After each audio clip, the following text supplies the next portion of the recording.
Boa tarde, sejam bem-vindos ao Santo Tirso em 30 minutos. Mais uma vez temos o Engenheiro Castro Fernandes. Boa tarde, Engenheiro. Boa tarde. Vamos então falar de mais alguns assuntos da atualidade aqui de Santo Tirso. Começamos aqui com o assunto que tivemos na semana passada em Santo Tirso, mais um membro do Governo. Desta vez veio visitar as obras do futuro Julgados da Paz de Santo Tirso. Obras essas que deverão estar concluídas já no próximo mês e no prazo de mais ou menos 3 meses deveremos ter um novo tribunal em pleno funcionamento em Santo Tirso. Estes tribunais funcionam para casos mais pequenos e visam a maior proximidade aos cidadãos.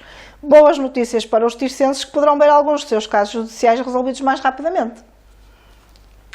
Ora bem, eu sou um pouco daqueles que conheceram o Tribunal de Santo Tirso. O nosso tribunal é uma referência na justiça em Portugal.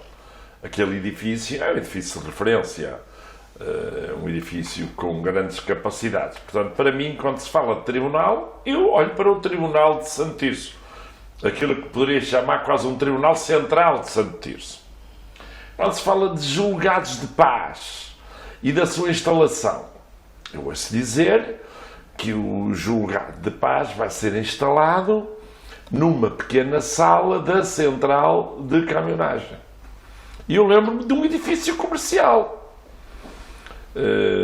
Se ao menos na central de caminhonagem colocassem lá numa área grande, adaptada, com condições, e se o funcionamento do julgado de paz resolvesse os problemas do nosso tribunal retirando-lhe trabalho, eu dava o meu acordo.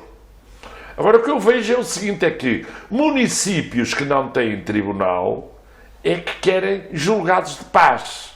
Não vejo muito municípios com tribunais instalados a quererem os julgados de paz. Eu compreendo que resolver os problemas pela conciliação, há quantos anos já foi criado no Val do Aba um tribunal arbitral de defesa do consumidor, um tribunal que julgava alguns casos, mas depois na prática verificava-se que por vezes era muito difícil chegar a acordo, porque a primeira condição para se ir a um tribunal desses é que haja previamente o acordo da decisão, independentemente de tudo. As pessoas podem se recusar a ir a um tribunal de paz ou um julgado de paz, que é mais justo chamar julgado de paz do que tribunal de paz. Eu penso que a Santo Tirso nós nos devemos preocupar essencialmente exatamente com os serviços que o nosso tribunal pratica ou serve à população em geral. Eu sei uma coisa, que depois que no tempo do governo de Passos Coelho e Paulo Portas foi alterado o sistema judicial, o facto é que Santo Tirso ficou a perder muito. Na altura lembro perfeitamente que a Câmara de Santo Tirso tomou posições públicas várias contra a alteração do sistema judicial. Isto porquê? Porque muitos dos processos que sempre foram decididos aqui neste Tribunal de Santo Tirso com condições, passaram a ser decididos onde? Na Póvoa de Varzim, em Vila de Conde, em Matosinhos e na Maia. Ou seja, para grande parte dos casos, os cidadãos de Santo Tirso são obrigados a deslocar-se a outros concelhos com despesas inerentes para resolver os seus problemas. Quer se tratem de processos civis, quer se tratem de processos de direito de trabalho, quer se tratem de processos de crime, tudo isso é tratado noutras cidades, noutros concelhos, com as distâncias que temos de percorrer, com o dinheiro que temos de gastar, com todas as dificuldades que temos. E quem diz nós, diz os próprios advogados. Porque, como se sabe, Santo Tirso tinha e ainda tem muitos advogados. Ora, esses advogados, se estiverem a trabalhar com o Tribunal de Santo Tirso, têm uma proximidade muito grande, têm os seus clientes que são atendidos aqui, são tratados aqui os respectivos julgamentos, não precisam de andar atrás, desculpem, de outras cidades para resolver os problemas. São despesas E o que cede até é que há alguns advogados que alteram as suas instalações dos escritórios para zonas próximas dos tribunais onde têm de fazer os grandes julgamentos. Isso é natural e, de facto, eu pessoalmente nunca concordei com a alteração do sistema judicial, que levou ao encerramento, inclusive, de muitos tribunais em Portugal. Houve uma tentativa de redução da despesa, mas na prática quem ficou a perder foram os cidadãos, porque para usufruir da justiça têm de gastar muito dinheiro.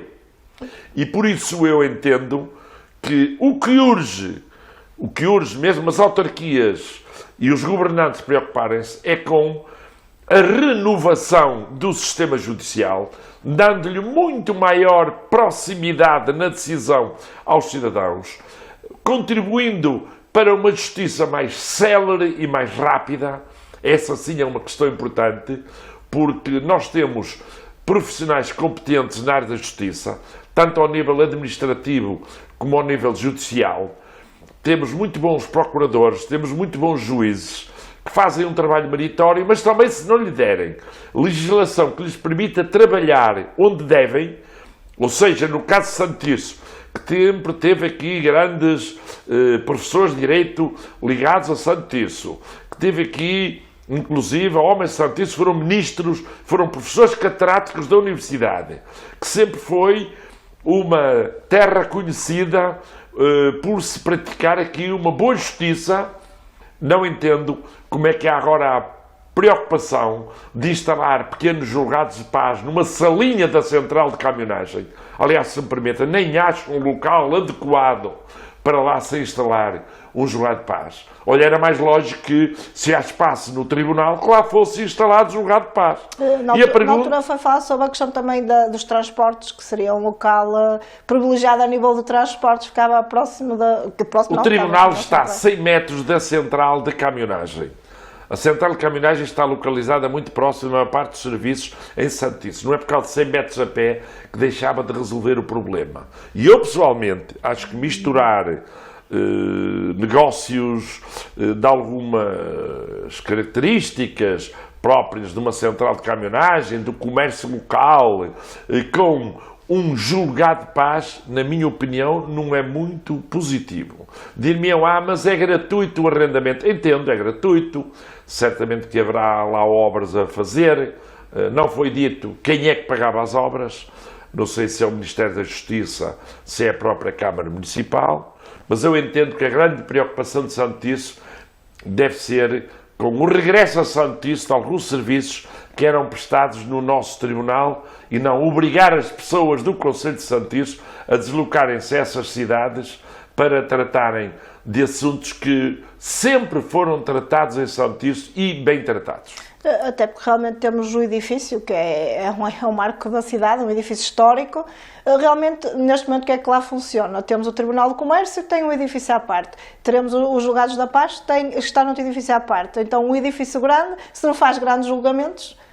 O edifício do nosso tribunal tem condições para funcionar. Precisará de obras, de manutenção, de recuperação, de melhoramento, precisará de investimentos nas novas tecnologias, possivelmente ao nível ambiental criar outras condições, precisará de áreas técnicas que respondam melhor a todos os serviços e aos vários juízes e aos vários procuradores, mas temos um edifício que é um marco histórico, que já fez largas dezenas de anos nesta cidade, onde foram resolvidos muitos assuntos e podem continuar a ser resolvidos. Portanto, o que há que lutar é pela alteração da lei com vista à alteração do sistema judicial, para que haja uma maior proximidade em relação aos cidadãos, no sentido de os assuntos serem melhor resolvidos e mais rapidamente resolvidos e por menos custos. Passando já ao nosso segundo tema, é um tema que já abordámos aqui mais que uma vez, mas que ainda não foi dito tudo, que é a desagregação das freguesias. No último programa tínhamos falado para dar um bocadinho mais de tempo a este assunto. Terminou então no final do ano 2022 o prazo para ser apresentado o pedido de desagregação de freguesias à Assembleia da República. A 23 de dezembro já tinham entrado mais de 185 pedidos para desagregar freguesias. Penso que a listagem ainda não está concluída, mas o número final será muito maior. O que é que há mais a dizer sobre este tema? Ora bem, eu iria começar pelo início. O início é a célebre Lei Relvas, a lei que veio fundir as freguesias. A lei da fusão das freguesias, a Lei Relvas, também é do tempo, tal como o sistema judicial, a alteração do sistema judicial, do tempo do governo de Passos Coelho e Paulo Portas. O ministro que esteve envolvido na fusão das freguesias foi mais o ministro Miguel Relvas. Eu próprio, conjuntamente com o Dr. Rui Rio, o Dr. Rui Rio era o presidente da área metropolitana e eu, na altura, era o vice-presidente da área metropolitana do Porto, chegámos a reunir várias vezes em Lisboa com o ministro Miguel Relvas e chegámos, inclusive, a apresentar propostas de alteração da lei. O ministro Miguel Relvas foi-nos ouvindo, foi falando connosco e no final apareceu uma lei de surpresa que não tinha nada a ver com aquilo que nós tínhamos proposto. Nós, e não fomos só nós, a própria Associação Nacional das Freguesias apresentou propostas ao Governo. Aliás, a Associação Nacional das Freguesias não concordava com a fusão das freguesias. A Associação Nacional de Municípios Portugueses, de que eu era membro do Conselho Diretivo Nacional, também apresentou propostas no sentido de haver uma verdadeira reforma do Estado. Porque a questão fundamental não é de alterar as freguesias, não foi de diminuir o número de freguesias. As freguesias eram mais ou menos 4.000 e passaram de um momento para o outro para 3.000. E por métodos absolutamente rocambolescos. Eu vou contar 1 ou 2 ou 3 casos do Conselho de Santiço que, como se diz em gíria popular, não lembra ao diabo. Como, por exemplo, a proposta que havia da primeira lei de fundir numa só freguesia as freguesias de Vila das Aves e de São Tomé de Negrelos, que estão separadas pelo Rio Vizela, que sempre tiveram a sua autonomia e a sua independência. São Tomé de Negrelos chegou a ser concelho, Vila das Aves até chegou a pertencer ao julgado de Barcelos, portanto não havia ali absolutamente união nenhuma física. Há uma separação por um rio e o governo... uma rivalidade também entre... E uma rivalidade antiga, conhecida. Eu nem sei o que teria acontecido se tivesse havido a fusão daquelas duas freguesias. O facto é que os criadores da fusão das freguesias, entre outras coisas, idealizaram a fusão destas duas freguesias. Foi um exemplo, mas há mais. Queriam fazer mais fusões, conseguiram algumas. Quanto a mim, num erro muito grande, mas o problema todo é que se preocuparam só com as coisas pequenas, sobre o argumento que era a Troika que exigia, o que é rotundamente falso. A Troika nunca exigiu a redução do número de freguesias. E se queria fazer uma reforma do Estado, começava-se por cima e não por baixo. E começava-se por cima, por exemplo, estudando uma nova divisão administrativa dos municípios, que hoje se chega à conclusão que devia ser feita pela fusão de municípios e não pela desagregação. E de facto o que foi feito foi que só tocaram nas freguesias e praticamente a partir de 2012 não tocaram em nenhum município. Porquê? Porque queimava. Porque os presidentes de Câmara e as câmaras eram muito mais reivindicativas. E o governo do PSD-CDS, que também tinha muitas câmaras PSD, não quis entrar nessa guerra porque sabia que ia ser uma guerra muito dura. Porque já a guerra com as freguesias foi dura. Recordo-me que de Santo Tirso foi muita gente a manifestações em Lisboa. Eu diria o seguinte, alguns dos atuais presidentes de junta, que estão à frente de uniões de freguesia, estiveram em Lisboa em manifestações contra a fusão das freguesias. Eu não vou dizer nomes, porque não estou para andar aqui a Mas o que é que mudou dessa altura para agora para a opinião ter mudado? Ou por vezes nem é dita? O que aconteceu é que o governo do PSD tinha maioria absoluta, impôs a fusão e o que aconteceu é que foram criados aqui algumas uniões de freguesias das quais eu duvido muito o funcionamento. Eu vou começar por uma. A União de Freguesias, que agora se chama Vila Nova do Campo. que era constituída pelas freguesias São Martinho do Campo, São Mamede de Negrelos e São Salvador. Primeiro, na década de 60, não havia a freguesia de São Salvador do Campo. O que aconteceu é que a população de São Salvador conseguiu criar uma freguesia a partir de São Martinho. E havia duas paróquias, a paróquia de São Martinho e a paróquia de São Salvador, e foi criada a freguesia de São Salvador. Passados uns anos, a freguesia de São Salvador desapareceu, a freguesia de São Martinho desapareceu, a freguesia de São Mamede de Negrelos desapareceu e foi criada Vila Nova do Campo. E uma coisa engraçada é que as paróquias lá continuam. Continua a paróquia de São Salvador do Campo, independente do padre ser o mesmo ou não. Continua a paróquia de São Martinho com a sua igreja, São Salvador do Campo com a sua igreja, São Mamede de Negrelos com a sua igreja.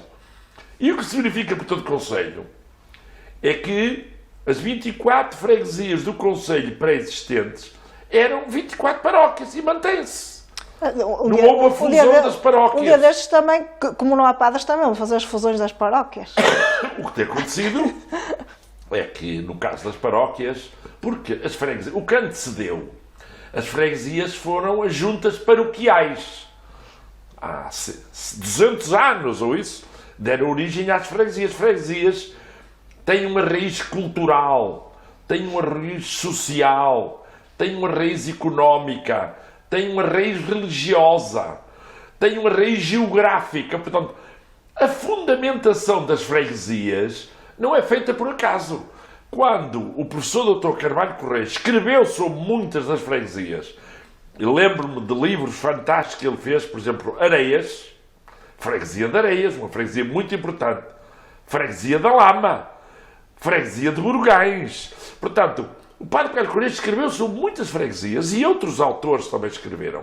Há imensos artigos escritos pelo próprio Carvalho Correia, padre Dr. Carvalho Correia, que era o eminente historiador, talvez um dos homens com maior competência ao nível de história. Ele doutorou-se em Santiago de Compostela, ele foi professor no Brasil, ele esteve em Roma. Portanto, era um homem que conhecia o concelho como a palma da mão. E ele era um dos grandes defensores da separação das freguesias, não da fusão. E essa fusão, penso eu, que também veio criar mais distância. Eu costumo citar sempre o caso de um morador de Burgães que mora em Santa Cruz, lá no cimo do monte, quase a chegar à Assunção, e que tem de tratar de um assunto relativo à presidência de junta de freguesia da sua união de freguesias. Onde é que ele vem? Tem de vir a Santo Tirso junto ao mercado. Ora, ele dá-lhes a junta de freguesia de Burgães. Dizem, mas lá na junta está sempre alguém. O alguém não é o presidente de junta. Os cidadãos, os fregueses, gostam de falar pessoalmente com o presidente de junta. Quando o presidente de junta de Burgães era o Fernando Rego, era ele presidente de junta com o cargo eleito que tinha o poder de resolver o assunto sozinho. Não precisava de vir a Santo Tirso falar com o Jorge Gomes para que ele desse o agremar o acordo para resolver o problema. O mesmo sucedeu com São Miguel de Couto. A freguesia de São Miguel de Couto era dirigida pelo presidente de junta de então, Joaquim Nunes. O Joaquim Nunes hoje é membro da junta, mas não é presidente de junta. Quando ele era eleito diretamente com 80% na freguesia de São Miguel de Couto, toda a gente sabia, para tratar de um assunto relativo a São Miguel de Couto, era falar com o Joaquim Nunes. Hoje em dia é muito difícil. E o Jorge Gomes, por muita vontade que tenha, não consegue receber a população das 4 freguesias. Não, porque até uma delas a maior do concelho. E basicamente acabam por ser maiores que alguns concelhos. Exato. A nível de população. O que é ridículo, não é? A União de Freguesias de Santo Tirso tem a cidade de Santo Tirso, a antiga cidade. E já vou falar do problema da cidade. Tem Santa Cristina de Couto, de freguesia enorme. Tem Burgães, uma freguesia muito grande. E tem São Miguel, que é muito pequena. Portanto, é difícil, não há nenhum presidente de junta que consiga sozinho tratar disto tudo. E o único que está o tempo inteiro nesta união, julgo eu que é o Jorge Gomes, que se faz um esforço notável que tem muito apoio da população. Aliás, os resultados das eleições dizem-no, ele é o que alcança os melhores resultados na cidade, mesmo comparativos com os resultados da eleição para a Câmara Municipal e para a Assembleia Municipal. O Jorge ganha aos outros concorrentes, mesmo do Partido Socialista. Portanto, isto tem muito significado. Valor tem, é inequívoco, a população reconhece esse trabalho. Capacidade, possibilidade de responder a tudo, é lógico que ele socorre dos seus membros da Junta. São 5 membros do Executivo, mas não são pessoas a tempo inteiro. São pessoas que trabalham, têm os seus trabalhos e, portanto, não podem estar permanentemente na Junta de Freguesia a receber as pessoas. E há outra coisa sobre a cidade. Há bocado eu falei na cidade de Santo Tirso. Em determinada altura, eu próprio propus à Câmara Municipal, há muitos anos já, que a cidade de Santo Tirso visse alargado o seu perímetro. Mas não era uma fusão de juntas de freguesia nem de freguesias. Era alargar, na altura, a proposta foi para que a cidade de Santo Tirso, em vez de ter só 14 mil habitantes, como tem mais ou menos, que é a antiga junta de freguesia de Santo Tirso, visse aliada à cidade a freguesia de São Miguel, a freguesia de Burgais e depois o Além-Rio todo, que era Areias, Palmeira, Lama e Sequiró. E o perímetro era uma cidade grande, uma cidade que tinha escala para concorrer como cidade a fundos comunitários, mas as freguesias tinham autonomia e tinham as suas presidências de junta. Qual era o modelo? Olha, o modelo é o da cidade do Porto. A cidade do Porto tem não sei quantas juntas de freguesia com os respectivos presidentes de junta. E com os respectivos executivos e assembleias de freguesia. Diz-me, mas isto custa muito dinheiro? Não custa. O valor calculado do aumento de custos provocado pela existência de 4 mil freguesias não é nada de especial se comparado com as 3 mil. Porque a maior parte dos autarcas eleitos das freguesias não são remunerados, não ganham. Têm uma única senha de presença. É um valor residual por estarem presentes na Assembleia de Freguesia ou na reunião da Junta de Freguesia. Portanto, penso que foi um erro muito grande. Agora, há 400 freguesias no país que querem voltar a desagregar-se. Há muitas que vão desagregar-se. Por exemplo, aqui no vizinho Concelho de Passos Ferreira, todas as freguesias que foram obrigadas a fundir-se querem desagregar-se, com o apoio da Câmara e com o apoio da Assembleia Municipal. Aqui no vizinho Concelho da Trofa está-se a dar um processo idêntico.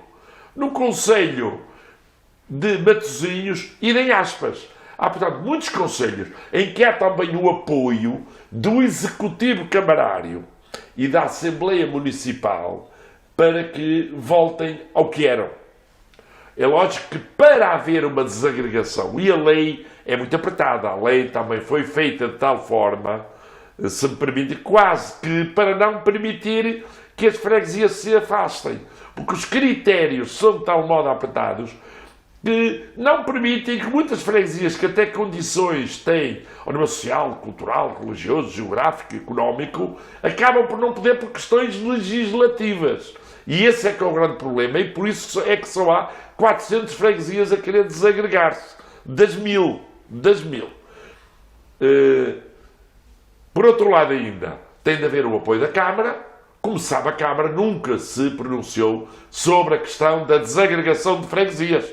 Podia ao menos tomar uma opinião. Dizer, nós somos a favor da continuidade da fusão das freguesias ou nós somos pela separação das freguesias. Tem de ter o apoio da Câmara, tem de ter o apoio da Assembleia Municipal, que também nunca se pronunciou sobre este assunto, nem sequer introduziu este assunto em debate no órgão deliberativo mais importante de Santo Tirso, e também tem de ter o apoio das Assembleias de Freguesia. E aqui há um problema, é um problema político, se a orientação política ao nível municipal, que não a nível nacional, for no sentido de manter tudo na mesma, certamente que se vai manter tudo na mesma. É uma pena. É uma pena porque nós tínhamos aqui freguesias com história, Freguesias também se querem separar, todos sabem que foi criado um movimento Carreira Refógios para a separação das duas freguesias. Foi criado um movimento também em São Martinho do Campo para a separação das freguesias, mas que não teve a aquiescência e de certeza que a Assembleia de Freguesia de Vila Nova do Campo não vai tolerar.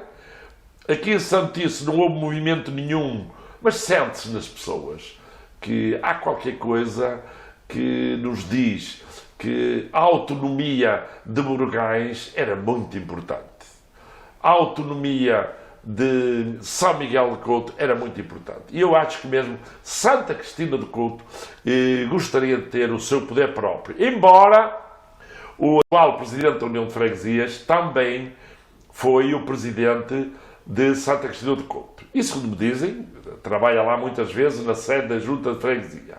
Mas uma coisa é gerir a cidade de Santo Tirso Antiga, a freguesia de Santo Tirso Antiga e os 14 mil habitantes. Outra coisa é gerir Santo Tirso e gerir Santa Cristina, que é uma freguesia muito grande e com uma boa área de implantação. Portanto, eu estou favorável à desagregação de freguesias. Admito que algumas muito pequenas, com 50, 100, 200 habitantes, possam querer fundir-se por decisão das populações, mas há freguesias de Santo Tirso que são maiores que concelhos. E aí não aceito que se fundam como se fossem vulgares freguesias que não têm implantação e que não têm capacidade para ser autónomas. Vamos falar agora de alguns temas que têm chegado à redação também nas últimas semanas. Voltando aos buracos, agora as queixas são referentes à rotunda de acesso à autoestrada A3. Alguns leitores queixam-se do mau estado do pavimento de acesso à portagem. Já falámos aqui das obras que seriam necessárias para melhorar os acessos de entrada e saída da autoestrada e os buracos, afinal são responsabilidade de quem? São de responsabilidade da Infraestruturas de Portugal. De facto, aquela rotunda de acesso à portagem é um descalabro. E de vez em quando vão lá deitar um bocadinho de bituminoso para tapar um ou outro buraco, mas passado 2 dias ou 3 aquilo já está todo arrebentado, porque não é um pavimento definitivo e como chove muito, tem chovido muito. Um grande contributo para os buracos tem sido a imensa chuva que tem caído, com uma intensidade única. Aliás, tem chovido como já não se via há muito tempo. Aliás, o nosso nível de barragens diz-nos que tem subido também muito, isso é muito bom. Tem os aspectos positivos, os aspectos negativos. Na estrada, de facto, na saída mais importante da A3 para Santo Tirso e Trofa, uma rotunda que distribui todo o tráfego, não há ninguém que se dirija à autoestrada e que saia da autoestrada que não passa ali. Portanto, todos nós sentimos nos nossos pneus, nas nossas jantes, nos cárteres, nas suspensões, os efeitos nocivos daqueles buracos. Aqueles buracos tornam-se mesmo muito, muito perigosos. E por isso mesmo, com o intenso tráfego que há ali, com as paragens maiores que há ali, com os atrofiamentos que estão a ocorrer, porque ao executar a rotunda de Fontiscos está a haver um fenómeno, que é o fenómeno de se concentrarem ali mais carros, porque não há o desvio pela estrada 104. Quem sai da portagem e quer ir, por exemplo, para a zona do Pingo Doce, do Continente, da Antiga Cortella, ou quer ir mesmo para o centro da cidade, para a zona do Mercadona e do McDonald's, tem dificuldades em circular. Neste momento não passa.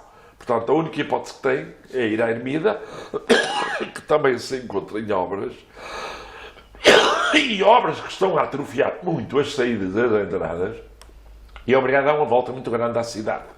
Aliás, eu alerto, porque tem de haver o cuidado de que a saída das variantes para a Ermida não seja cortada, porque se for cortada, todo o tráfego que vem da autoestrada e que vem da Trofa e que se dirige a Santo Tirso tem de dar a volta pelas variantes à cidade de Santo Tirso e tem de entrar pela rotunda de Frádegas e pela ponte de Frádegas, o que dá uma única entrada em Santo Tirso pela zona do Parque da Ana Maria II. Que já está caótico. Isso seria o caos. Aliás, mesmo já agora, já está um bocado a caótico. determinadas horas de ponta, para se entrar na cidade de Santo Tirso pela zona do Parque da Ana Maria II é meia hora.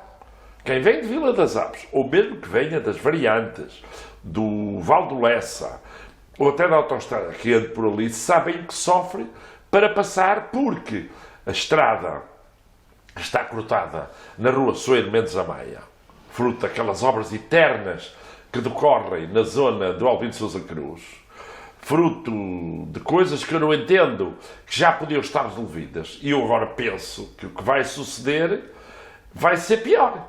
É porque foram cortadas as árvores na rua Soeiro Mendes Amaya. Nunca foi dada explicação nenhuma sobre a razão do corte das árvores. Elas estavam sãs. Estavam doentes. Já. Os caules... É um relatório que diz que as árvores estavam doentes. Não há relatório nenhum, nunca vi relatório nenhum feito por ninguém. Não, mas nenhum relatório.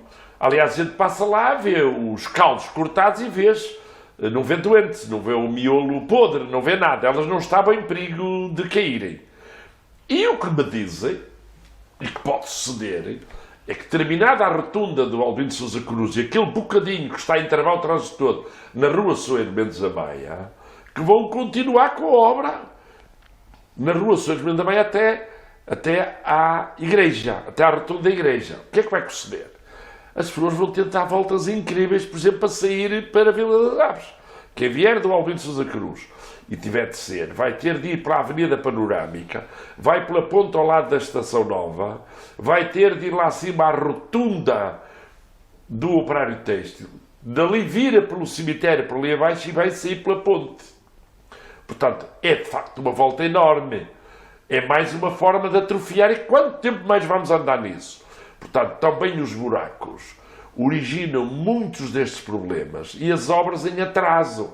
Porque eu gostava muito de saber quando é que estava previsto terminar as obras que atualmente estão em curso. Porque elas tinham um prazo determinado. E eu penso que elas já deviam estar terminadas há coisa de 1 ano. A rua Fernando Pires de Lima atrasou imenso. Nunca ninguém entendeu como é que uma obra daquelas demorou tanto tempo. Tanto tempo. Agora a rua, ou melhor, a Avenida Albino de Sousa Cruz, está a começar a ficar rematada, embora com o piso provisório, com uma solução urbanística com a qual eu não concordo muito. Eu compreendo que se devam alargar passeios, mas alargar daquela maneira, numa zona daquelas onde o tráfego de peões, ou o trânsito de peões, não é tão grande como isso, penso que se estão a criar condições de dificuldade no acesso ao automóvel, numa avenida que é fundamental, que é um eixo viário da cidade. E trocar a perda de lugares de estacionamento por 50 lugares de estacionamento num parque em terra, não compensa aquilo. Isto é a minha opinião. E isto tem trazido problemas nos atrasos, porque quem vem da autoestrada tem o problema das obras na rotunda de Fontiscos, tem o problema das obras na rotunda da Ermida, tem o problema do que está a acontecer na rotunda de Fábregas com a dificuldade nos acessos, e tudo isto está a originar que as pessoas tenham de sair meia hora antes de casa para chegar aos locais de trabalho ou para chegar aos postos de destino. Mesmo dentro da própria cidade e nas freguesias, é vulgar aparecerem buracos onde nem se espera. No outro dia fui junto à mina d'água no fim da rua Ferreira de Lemos, de um momento para o outro, antes de Natal, apareceu lá um buracão monumental numa obra nova. Ainda ontem apareceu um novo buraco enorme, uma cratera, como alguém lhe chamou. Sim, temos aqui em Oreias. Uma cratera. Esta cratera aqui está na rua que vai da Torre para a Palmeira.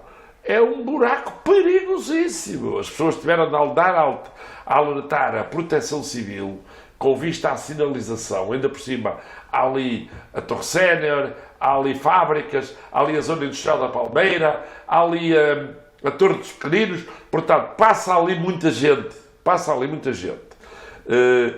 É preciso haver manutenção da via pública. Eu penso que tem havido uma preocupação. E eu compreendo de fazer obra nova, de mostrar serviço, de fazer obras que sejam bem visíveis e que sejam divulgadas.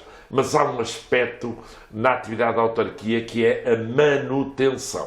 Já o disse várias vezes. A manutenção da via pública exige equipes de cantoneiros permanentes de vias municipais. Exige a presença de calceteiros para compor as vias. Exige técnicos especializados nessa matéria. Exige a limpeza completa do sistema de caixas de visita, de bueiros, de drenagem de águas pluviais, de valetas. tudo isso obriga a equipes mínimas capazes de responder. E a informação que eu tenho é que essas equipes diminuíram drasticamente. E dir-me-ão, mas diminuiu também o número de funcionários. Não, não diminuiu. O número de funcionários da Câmara Municipal entre 2013 e 2022 aumentou de 370 para 1051. Portanto, se aumentou assim, também podiam lá meter alguns cantoneiros e alguns calceteiros e alguns especialistas em vias para fazer a manutenção permanente. Porque depois não é só as estradas na cidade, é as estradas nas vilas, na Vila das Aves, em São Tomé de Negrelos, Vila Nova do Campo, Rebordões, Vilarinho, e é também nas freguesias, porque o concelho de Santo Tirso tem centenas de quilómetros de vias municipais, de caminhos municipais. E também há muitos caminhos vicinais. E é preciso também apoiar as juntas de freguesia, há o dinheiro que vai para as juntas para esse tipo de manutenção, mas é mais para a limpeza de valetas. Portanto, é preciso dotar a Câmara de equipes especializadas para responder, porque só as empreitadas não dão resposta aos problemas. Mas, por exemplo, estes buracos, não é? Este é um buraco muito fundo, ao pé da feira, que já temos aquele que também é fundo. O eterno buraco junto à feira. Mais à frente já apareceu um novo buraco, quer dizer, nós daqui a bocado temos de ter cuidado, tanto vamos aqui como caímos a algum lado em plena via Temos de ter pública. muito cuidado, de facto, a andar na estrada, porque arriscamos até Ou caímos de carro, ou caímos a pé, ou claro, até uma até nos criança. passeios de carro Porque é na estrada, efetivamente, não é? como é que isto acontece? A estrada está normal, de repente fica um buraco deste Isto não tamanho. sei exatamente o que aconteceu aqui, sei que há drenagens, vê-se ali um tubo, parece-me ser uma drenagem, possivelmente aconteceu, a água era muita e a água Rebentou, rebentou com a canalização e rebentou com as tampas e deu cabo do pavimento todo. O problema é que todo aquele pavimento que está ali é um pavimento que corre o perigo de ruir a todo momento e criar mais problemas. Pois, também houve um caso também do muro, também em Areias, que caiu. Sim. Depois também já Quando colocamos... chove, é vulgar aparecer alguns problemas. Pois. Mas nestes problemas, as equipes de jardineiro por causa do abate de árvores, as equipes de cantoneiros por causa das estradas, as equipes de calceteiros por causa dos cubos. Então, assim, tem de ir logo para o terreno, sanar, primeiro sinalizar e depois atacar em grande, mas com equipes que, por exemplo, aqui... Não sei se está ou não, aqui não, mas no anterior, na tal cratera, a equipe devia logo para lá trabalhar porque aquela estrada é muito importante, não é? Pois. E a resposta tem de ser camarária. Se estamos à espera de fazer um concurso público, arranjar uma empresa para fazer um ajuste direto ou não sei o quê, isso demora 1 mês, 2 meses, 3 meses. Portanto, tem de ser sanado logo. A via pública é essencial para o fluxo das pessoas, para a economia, para a segurança. E a via pública deve ter os seus assuntos resolvidos rapidamente e não suceder, por exemplo, o que tem sucedido na Estrada Nacional 105, entre Santo Tirso e Agrela, onde a empresa que lá anda a tapar buracos, anda há meses ou anos a fazer buracos e a não tapar buracos e a causar problemas como tem acontecido com todos os motoristas que lá passam. E aí a responsabilidade, diga-se de passagem, é da Infraestruturas de Portugal, tal como disse no início em relação à rotunda da portagem. Ali também não é a Câmara, é a Infraestruturas de Portugal. A Câmara compete fazer saber rapidamente às estruturas superiores, ao Governo, às direções distritais, de que tem de resolver aqueles problemas, porque os grandes prejudicados são os munícipes do nosso Conselho. Pois.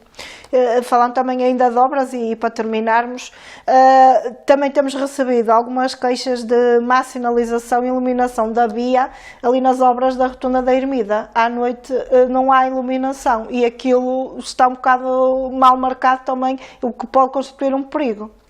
Quem não conhecer bem aquilo e não conhecer muito bem, se vier uma pessoa de fora que não conhece chegar ali, quando entra para a Ermida, vira à direita para a Ermida, depois faz aquela rotunda alongada que existe e vai para ali abaixo, para a entrada de Santo Tirso, ali é uma zona muito perigosa, porque há um atrofiamento da via, há um aterro que está a ser feito lá à direita quem desce, os carros que vêm de baixo passam ali uns pelos outros. Aquela zona deviam ser colocados ali focos de iluminação para permitir uma grande visibilidade, principalmente à noite. É perigoso, mas essa é uma obrigatoriedade do empreiteiro. E quem fiscaliza aquela obra, atenção, isto é importante que se diga, é a Infraestruturas de Portugal. Aquela obra não é uma obra da Câmara, é uma obra da Infraestrutura de Portugal. Como eu costumo dizer, a autarquia compete alertar, através dos seus técnicos e do Executivo, para estas condições, porque aquela entrada em Santo Tirso é uma entrada que está muito complicada. Pois, e neste momento também é usada por muitas pessoas, basicamente. Ainda ontem lá passei, e por caminhonetas, e por caminhões. Autocarros, caminhões, tudo. Não e tem a zona industrial da Ermida, que também passa toda ali. E acaba por ser muito estreito, e à noite sem iluminação aquilo é perigoso. ainda se torna mais perigoso. Mas aí esperemos que a Infraestrutura de Portugal atue rapidamente, quanto mais seja, pelos alertas que têm vindo a ser dados ao nível da comunicação social, e espero bem que pelo menos ao nível da comunicação social as coisas funcionem bem e cheguem aos altos estados maiores, quer do Governo, quer da Infraestrutura de Portugal, para que atue rapidamente. Obrigada, e terminamos então mais um programa. Regressamos daqui por 15 dias com mais temas da atualidade de Santo Tirso. Boa tarde.